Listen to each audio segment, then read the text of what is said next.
आदाब, यह है समय न्यूज नेटवर्क और आप देख रहे हैं आलमी समय। मैं हूं सैयद फैसल अली और आज मेरे साथ तकरार में मौजूद हैं मणिशंकर अय्यर, जो किसी तारुफ के मोहताज नहीं है। करियर डिप्लोमेट रहे, डिप्लोमेट टर्न पॉलिटिशियन। उसके बाद काफी अच्छा सफर इनका सियासत में भी रहा। मुल्क के वजीर खारजा रहे, पेट्रोलियम मिनिस्टर रहे और अभी अपर हाउस के मेंबर हैं। कांग्रेस में एक जाना पहचाना नाम, एक मुअत्बर नाम, और वो लोग जो कांग्रेस की पॉलिसी मेकिंग में खास करके जो ड्राफ्टिंग की चीजें होती हैं, चाहे मैनिफेस्टो ड्राफ्टिंग हो या दूसरी चीजें हो, उसमें पेश रहते हैं। मणिशंकर अय्यर, आपका खैर मकदम है। नमस्कार शंकर अय्यर जी, आपसे सबसे पहले तो ये जानना चाहेंगे कि आपका जो शुरुआती दौर है वो जाहिर सी बात है डिप्लोमेट के तौर पे शुरू हुआ, और मैं आपकी तकरीर सुन रहा था जवाहरलाल नेहरू की शताब्दी समारोह में, तो उसमें आपने डेमोक्रेसी की बात की, क्यों डेमोक्रेसी इंपॉर्टेंट है उसकी बात की, और इंडियन डेमोक्रेसी के ऊपर बात की।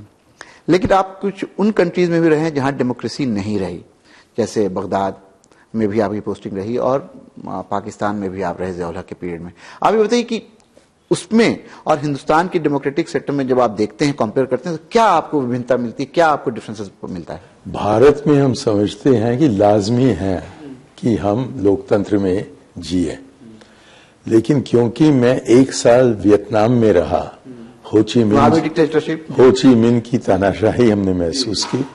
2 साल में रहा बगदाद में, जहां की सद्दाम हुसैन की तानाशाही निकट से देखने का मौका मिला, और 3 साल में रहा ज़िया उल हक के नीचे पाकिस्तान में।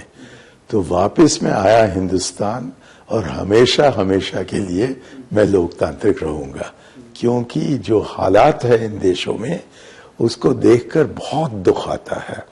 और इसलिए हमें खास पंडित जी को शुक्रिया अदा करना है कि 1947 के पश्चात तकरीबन 150 मुमालिक आज़ादी तक पहुंचे हैं, और उनमें से वाहिद हिंदुस्तान है जहां की लोकतंत्र को हमने शुरू किया और निरंतर उसको कायम रखा है 67 साल।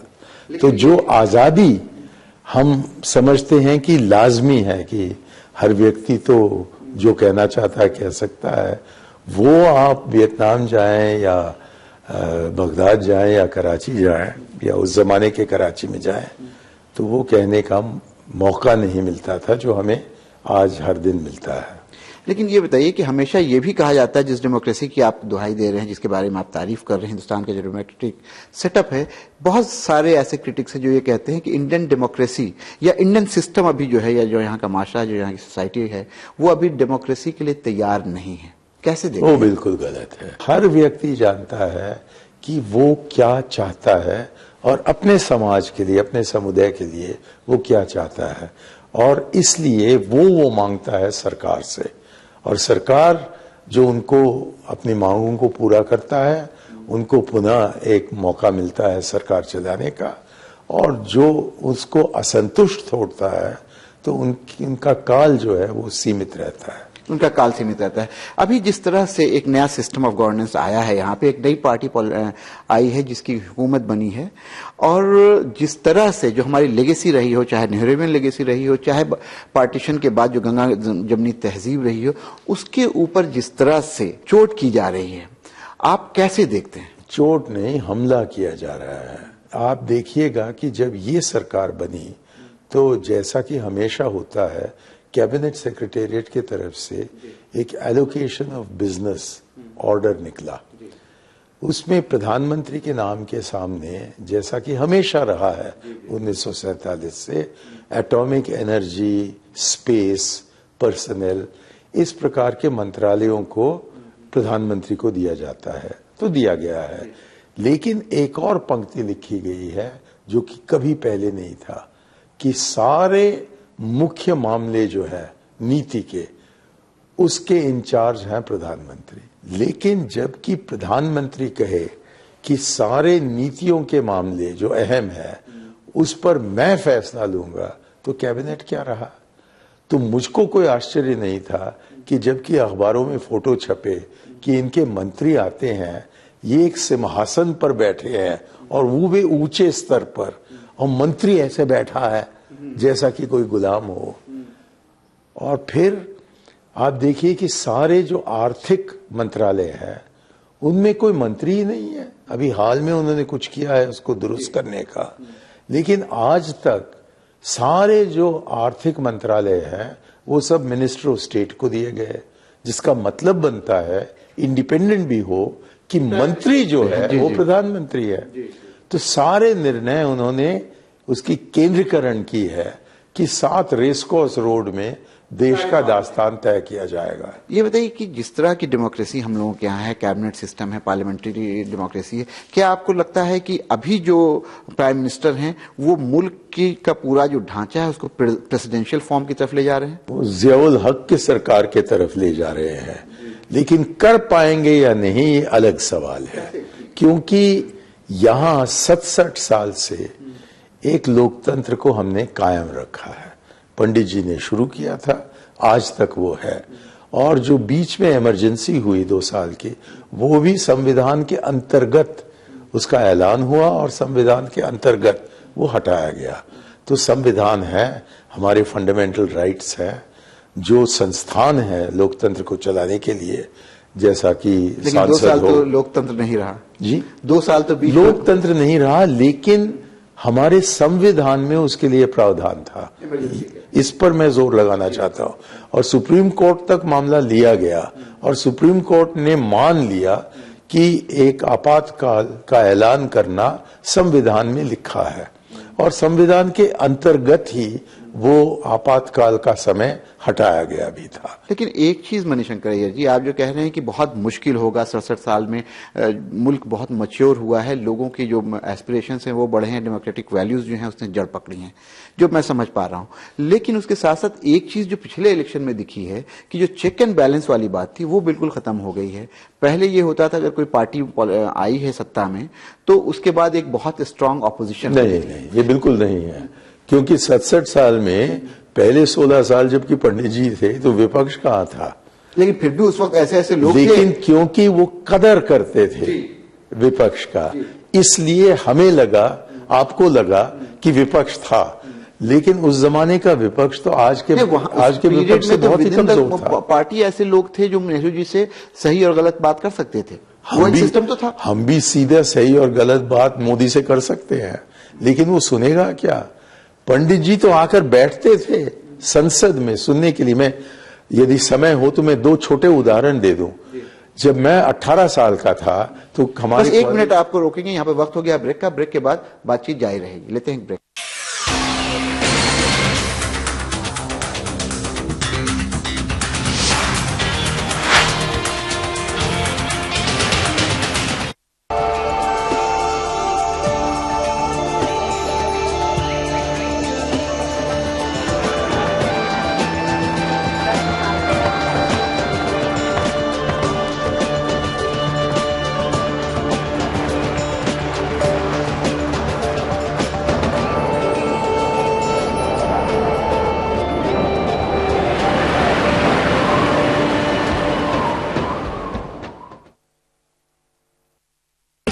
आयुर्वेदिक तेल जो बना है 16 खास आयुर्वेदिक तत्वों से, रखे मेरे बालों का ख्याल और बाल रहे लंबे, काले और घने। Kesh king, the king of hair oil.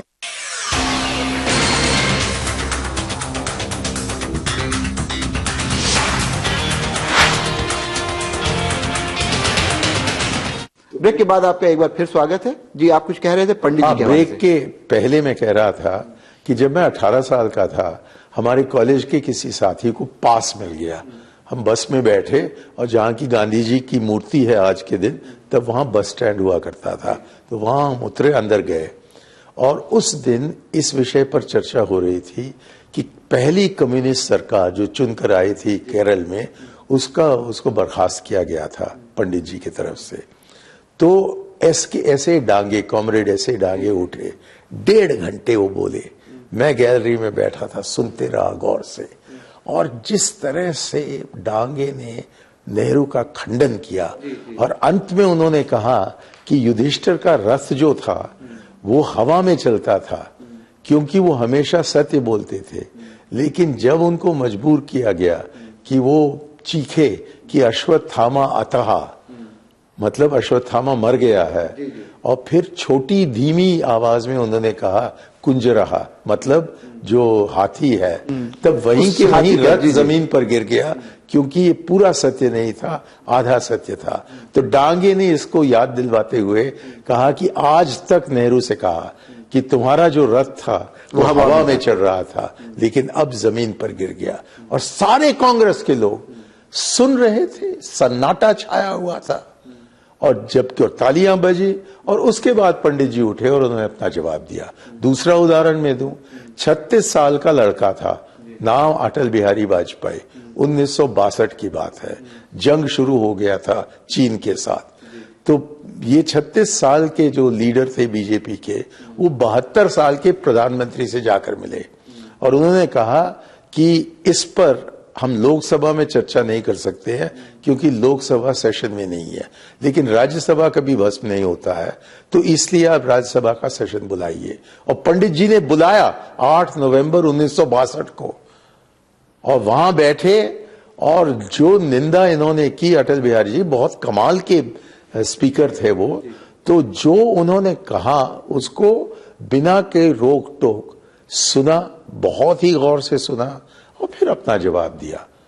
तो इस प्रकार ये सरकार का फर्ज बनता है कि वो विपक्ष को मजबूत करे, मजबूत बनाए। लेकिन कैसे करेंगे? विपक्ष को मजबूत करने की बात आप कह रहे हैं मणिशंकर अय्यर जी, लेकिन यहाँ तो ऑपोजिशन लीडर की जो पोजीशन है उसको देने को तैयार नहीं थे। तो इसी से पता लगता है कि वो विपक्ष का कदर करने को तैयार नहीं है। लेकिन उसमें गलत क्या है? मैं आपसे ये जानना चाहूंगा, आप क्योंकि टेक्निकली भी इसको बता पाइएगा कि चूंकि नंबर्स नहीं है कांग्रेस के पास, इसलिए लीडर ऑफ अपोजिशन की कुर्सी क्लेम नहीं कर पाते। कानून में तो ये नहीं लिखा है। कानून में तो बस इतना बताया गया है कि जो लीडर ऑफ द ऑपोजिशन बनता है उनको फलाने प्रावधान सहूलियतें दिए जाएंगे। अब किसी एक स्पीकर के ऑर्डर में बताया गया था कि 10% वोट होने चाहिए। स्पीकर का ऑर्डर तो स्पीकर बदल सकता है, लेकिन उन्होंने वो करवाने को नहीं दिया। तो क्यों नहीं, क्या दिक्कत है? हम जबकि कानून में लिखा है, अलग कानूनों में लिखा है कि विपक्ष का नेता समिति का मेंबर होना चाहिए, तो क्यों नहीं कि इस पद को दें? क्योंकि जो स्पीकिंग ऑर्डर निकला था पहले, वो तब निकला था जबकि लोक आयुक्त वगैरह की बात नहीं थी, तो इसलिए, या सीवीसी की बात नहीं थी, तो इसलिए लीडर ऑफ द ऑपोजिशन का काम मात्र पार्लियामेंट में था, बाहर नहीं। तो अब जबकि ये जिम्मेवारियां दी गई हैं, कैसे होगा? अब सीईसी का अपॉइंटमेंट हो, सीवीसी का अपॉइंटमेंट हो, बहुत सारी ऐसे अपॉइंटमेंट्स हैं जिसमें लीडर ऑपोजिशन का होना जरूरी है। किस तरह से करें? ये अब कहते हैं कि आपको हम शामिल कर लेंगे, मतलब लीडर ऑफ द ऑपोजिशन का पद न देकर, उन सहूलियतों को न देकर कहते हैं कि ठीक है, आप अपने को लीडर ऑफ द ऑपोजिशन समझते हो तो हम आपको शामिल करेंगे। लेकिन इसका ये मायना बनता है कि हम चाहें तो आपको एक रोल दिया जाएगा और हम न चाहें तो वो खत्म किया जाएगा। क्या ये डेमोक्रेटिक सेटअप के लिए सही है? यही तो बहुत बड़ा डर है कि सारे जो अधिकार हैं, कंसंट्रेशन ऑफ पावर, उसकी केंद्रीकरण हो रहा है 7 नंबर रेस कोर्स रोड में। और जहां की इनसे भी बड़े लीडर थे, महात्मा जवाहरलाल नेहरू, वो बैठते थे संसद में और पूरे इजाजत देते थे विपक्ष को कि वो अपनी बात रखें, और अपने ही लोगों को भी देते थे। आपको याद होगा कि फिरोज गांधी ने ही वो मुंद्रा कांड को खोला, बताया, और मंत्रियों को उन्होंने पद से हटवाया। तो ये सब आप समझते हैं कि संभव है? राजदीप सरदेसाई अपने किताब में कहता है कि एक मंत्री से मिलने के लिए गया और मंत्री ने कहा कि आप घर से बाहर आइए और हम लॉन में बात करेंगे, क्योंकि क्या पता कहां बगिंग है। अब ये हालत है मोदी सरकार की, तो तानाशाही से हम बस एक कदम दूर है, उतना ही दूर है। आपको ये लगता है कि तानाशाही से हम एक कदम दूर है, लेकिन आपने कहा कि कहीं ना कहीं विकेंद्रीकरण नहीं हो रहा है, सेंट्रलाइजेशन हो गया है पावर का, डिसेंट्रलाइजेशन नहीं हो रहा है, और 7 रेस कोर्स बहुत पावरफुल होता जा रहा है। लेकिन इसको अगर दूसरे पर्सपेक्टिव से देखें मनीष जी, तो कहीं ना कहीं ये भी दिखता है कि पिछले 5 साल में खास करके 7 रेस कोर्स इतना कमजोर हो गया था, इतना इनइफेक्टिव हो गया था पॉलिसी। 7 रेस कोर्स रोड नहीं, जो वहां मौजूदा प्रधानमंत्री थे वो बहुत बलहीन हो गए थे, और वो मुझे लगता है कि किसी ने उनको बलहीन बनने को नहीं बताया। वो एक किस्म की खुदकशी थी, एक राजनैतिक खुदकशी। वो एक उनकी अपनी एक राजनीतिक खुदकशी थी मनमोहन सिंह की, उसमें 10 जनपद का कोई रोल नहीं था। जहां तक कि मेरी जानकारी नहीं था, क्योंकि 10 जनपद ही ने तो उनको रेस कोर्स रोड तक पहुंचाया। लेकिन आपको लगता है कि जिस तरह से पिछले इलेक्शन में नरेंद्र मोदी जीते और जिस तरह से उनका 283 सीट आ गई, मोदी जीते नहीं, हम बुरी तरह से हारे हैं। आज एसएमएस चल रहा है, आपने देखा होगा शायद, कि उसमें कहते हैं कि कांग्रेस ने मोदी को सत्ता दिलवाया, बीजेपी उसको सत्ता से हटाएंगे, क्योंकि वो सब असंतुष्ट है। आप जाकर अडवाणी जी, जोशी जी से बात कीजिए। चलिए, लेकिन जिस तरह की कांग्रेस की पार्लियामेंट्री इलेक्शन में जो रणनीति थी, जो हम लोग देख रहे थे, बहुत ट्रैवल कर रहे थे उस पीरियड में, तो कहीं भी आप लोग स्टिफ ऑपोजिशन नहीं कर पाए और आप इलेक्शन बिल्कुल नहीं लड़ पाए। किसको जिम्मेदार मानता हूं, इसीलिए तो मैंने ही कहा। नहीं, कौन जिम्मेदार है? कौन जिम्मेदार है? जिम्मेदार तो पूरी पार्टी है, पूरी पार्टी है। अब आप चाहते हैं कि मैं कहूं कि सोनिया गांधी जिम्मेवार है, उन्होंने तो खुद मान लिया कि मैं जिम्मेवार हूं। और पहले दिन ही सोनिया गांधी, राहुल गांधी दोनों कैमरा के सामने आए और कहा कि हम पूरी जिम्मेवारी लेते हैं। लेकिन मैं उन पर इस पूरे जिम्मेवारी को थोपने को तैयार नहीं हूं, क्योंकि इतने लोग हैं हमारे पार्टी में। तमिलनाडु में हम एक सीट भी नहीं जीते। इसका मूल कारण क्या था? सोनिया गांधी? बिल्कुल नहीं। वहां की जो लोकल लीडरशिप थे वो एक दूसरे से लड़ते रहे और उन्होंने अपने को इतना बदनाम किया कि डीएमके हमारे साथ जाने को तैयार नहीं था। अय्यर जी, मैं ये बिल्कुल नहीं कह रहा कि सोनिया गांधी या राहुल गांधी जिम्मेदार हैं या आप उनको जिम्मेदार ठहराएं, लेकिन कहीं ना कहीं जिम्मेदारी इस बात पे लोगों की है कि जिस तरह से इलेक्शन लड़ा और पार्टी में बहुत सारे ऐसे लीडर्स थे जिनकी मास सपोर्ट भी था, मास बेस नहीं भी तो मास अपील जरूर थी, उनको किनारे करके इलेक्शन लड़ा गया। और कुछ लोग किसी कोई मैं नहीं जानता। कितनी कैंपेनिंग की? मुझको टिकट दिया गया। कितनी कैंपेनिंग की? अरे मुझको टिकट दिया गया और मैं उस कॉन्स्टिट्यूएंसी में काम कर रहा था जहां की 24 घंटे मुझे रहने थे। आपको बहुत सफाई से, जितना प्यार आपको एक खास पर्टिकुलर कम्युनिटी करती है, जो कांग्रेस का ट्रेडिशनल वोट बैंक रहा है, उसमें जाकर के भी आपको काम करने का मौका नहीं मिला और कहीं ना कहीं वो ट्रेडिशनल वोट बैंक कांग्रेस से छिटका है। मैं और काम करने को तैयार हूं यदि मुझको वो जिम्मेवारी सौंपी गई, लेकिन मैं इतना घमंडे नहीं हूं कि मैं कहूं कि मैं आ गया तो हम जीत जाते और मैं नहीं होता तो इसलिए हम हारे। नहीं, बिल्कुल नहीं। मैं जानता हूं कि आप हम बैठकर 10-20 हमारे जैसे लोगों के बीच में बैठकर मैं काफी प्रभावी हो सकता हूं, लेकिन 2 लाख लोगों के सामने खड़े होकर अच्छी हिंदी में, मोदी की हिंदी में बोलना, वो मुझसे नहीं होता। ऐसे भी बहुत अच्छा बोलते हैं मनीष शंकर। शुक्रिया। यहाँ पे वक्त हो गया एक ब्रेक का। ब्रेक के बाद वापस आएंगे तो बातचीत करेंगे कांग्रेस के भविष्य पे, किस तरह से कांग्रेस बाउंस बैक कर सकती है या नहीं कर सकती है। लेते हैं ब्रेक।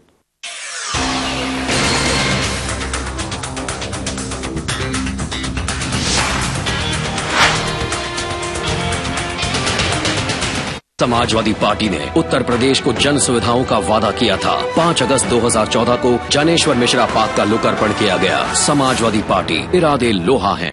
अंदर ही नहीं साहब, सिर्फ लंबा भाड़ा। अरे अरे क्या कर रहा है? चुपचाप चल।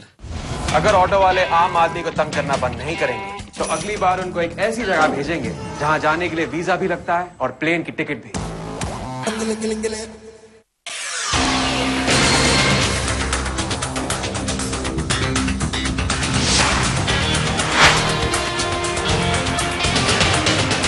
ब्रेक के बाद आपका एक बार फिर खैर मकदम है। हमारे साथ मौजूद है मनीष शंकर अय्यर जी। इस सेगमेंट में हम उनसे बात करेंगे कि जो हालत कांग्रेस की हो गई है, वर्स्ट एवर डिफीट कांग्रेस की पिछले पार्लियामेंट्री इलेक्शन में हुई और उसके बाद ये हो रहा है कि एक के बाद एक सारे स्टेट्स हारती जा रही है। हद तो ये हो गई है कि भारतीय जनता पार्टी, जो शायद कभी सोच नहीं सकती थी कि कश्मीर में इलेक्शन जीते और सरकार बनाए, वो वहां सरकार बनाने की तैयारी कर रही है और कांग्रेस बिल्कुल कहीं ना कहीं अपने खेमे में सिमटी हुई है।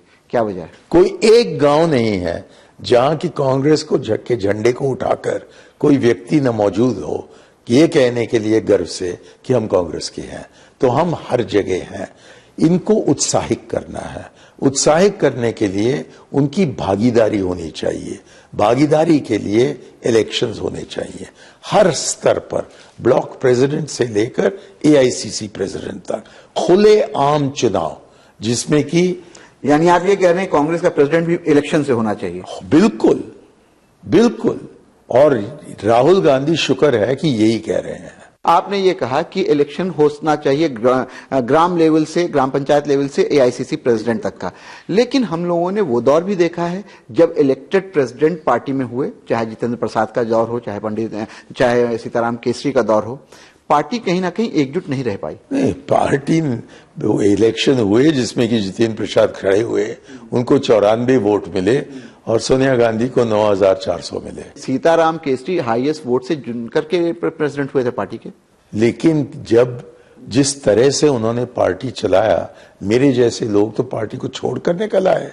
आपको लगता है 5 साल के बाद कांग्रेस बाउंस बैक करेगी? याद रखिए मणिशंकर जी, आपने कहा कि कांग्रेस हर जगह है, लेकिन अगर स्टेट के नक्शे को देखें, हिंदुस्तान के नक्शे को, हर जगह से आप हटते जा रहे हैं। यदि हमें पुनः सत्ता में आना हो तो पार्टी को पुनर्जीवित करना है, और पुनर्जीवित करने के लिए एक ही रास्ता है, आम कार्यकर्ता की भागीदारी, और उसके लिए हर स्तर पर इलेक्शन होनी चाहिए। राहुल गांधी ने कहा है कि मैं पार्टी को ऐसे बदलना चाहता हूं जिसकी कल्पना तक आप नहीं कर सकते हैं।